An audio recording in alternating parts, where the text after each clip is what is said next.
Regreso y ponga mucha atención porque el tema que a continuación vamos a tocar creo yo que a todos nos compete, porque ¿quién no ha sido partícipe, ha contado o ha escuchado un cuento de hadas? Y es que muchos y muchas personas viven creyendo que eso sucede en la vida real, y es que yo creo muchas veces que definitivamente no debieron haber existido los cuentos de hadas, porque luego vivimos en una irrealidad esperando tener lo mismo que nos contaron cuando éramos niños a través de un cuento de hadas en donde la princesa se encuentra con el príncipe y fueron felices para siempre, y realidad que pues nada es como nos lo contaron. Está con nosotros María Álvarez, ella es psicóloga, especialista en psicoanálisis, y vamos a hablar justamente del psicoanálisis de los cuentos de hadas. ¿Cómo estás, preciosa? Buenos días. Muchas gracias, buenos días. Qué buen tema.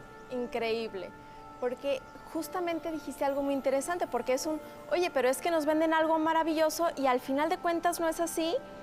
Y a ver, lo que tienen de maravilloso son los cuentos clásicos.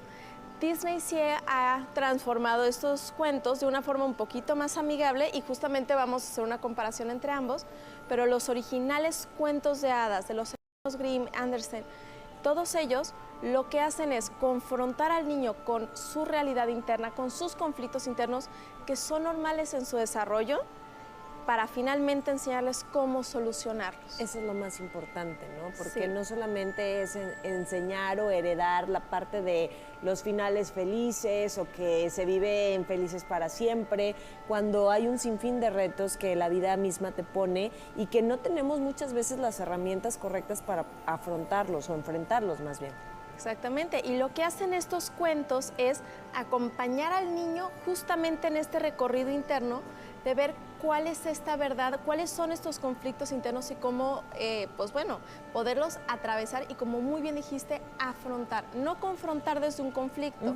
Exacto. Ahora, por darte un pequeño ejemplo, Blancanieves. Ok, que es una de mis favoritas, debo de aceptarlo. Sí.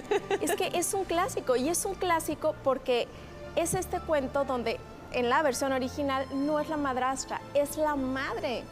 Ajá. Y es esta historia de cómo las hijas atraviesan justamente ¿Ese celo? su adolescencia de la envidia, del celo de la mamá. Es algo natural, es algo que sucede, que no deberíamos de asustarnos, porque bueno, o sea, si de repente entre mujeres existe ese celo sin tener ningún parentesco o nada que nos una entre amigas, bueno, amigas o conocidas, ¿no? Que no debería de ser, pero existe, o sea, no podemos hacer caso omiso de eso. ¿Por qué no pasaría con la familia? Y esto lo que permite es decir, ok, puede que alguien muy cercano, muy querido a ti, llegue a sentir envidia, incluso si es tu propia madre, y esta es la forma de resolverlo. Y en la historia original, la mamá le pone 3 trampas para deshacerse de Blancanieves, la última es la de la manzana, y este cuento lo que enseña es cómo ir resolviendo estos conflictos, estas afrontaciones, por medio de la astucia, y que esta rivalidad se desvanece por medio, número 1, de la perseverancia, número 2, del autocuidado, de ir encontrando espacios seguros. Puede que a lo mejor tu casa o la casa en la que naciste no sea tu espacio seguro, pero sí este lugar donde encuentra con los enanitos. Ajá. Esta complicidad, esta amistad entre los suyos, sí, que la respaldan, que le dan fuerza para afrontar, para poder pues, vivir este miedo sin sentirse sola.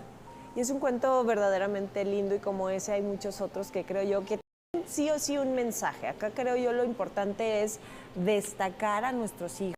También yo lo he hecho y me encanta, es una de las actividades que creo yo que más disfrutamos, aparte de que ayuda a fomentar la creatividad, el que los niños usen su imaginación, el que también tengas un espacio con ellos, el contarles los cuentos es algo muy bonito. Incluso hay escuelas que han hecho espacios para que vayan las mamás y tengan esa actividad con los niños de cuentacuentos, ¿no?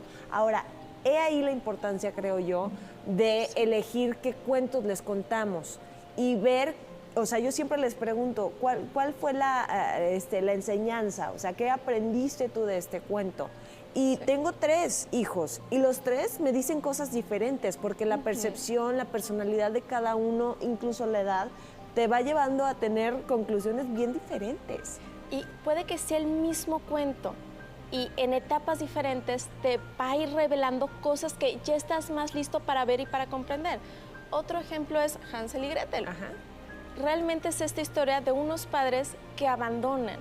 Y todos somos y hemos sido en algún punto abandonados por los padres. Exacto. Y es parte necesaria del crecimiento personal.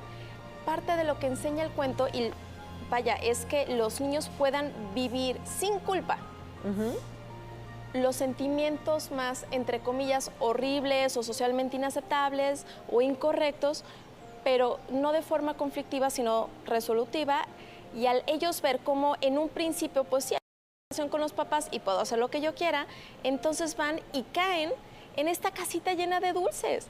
Y caen en este placer inmediato, en pues sí, en este que al final de cuentas los termina atrapando. Exacto. Porque realmente algo que enseñan, y es súper valioso de todos los cuentos de hadas, es que hay depredadores, hay malos, hay gente con malas intenciones, son encantados y que terminan enganchándote en cosas que no quieres. Exacto. Y Hansel y Gretel encuentran la salida de este lugar en el que ellos solitos se metieron en conflictos por medio de ser valientes, y pueden regresar a los padres, pero una vez que son autónomos. Híjole, qué interesante, la verdad yo podría pasar toda la mañana, todo el día platicando acerca de esto. Creo que a manera personal no solamente nos sirve como herramienta para nuestros hijos, sino también como personas, ir rascándole a esas heridas de la infancia que a través de los cuentos de hadas podemos también descubrir, ¿no? Y que muchas veces nos duele, pero es parte del autoconocimiento. Y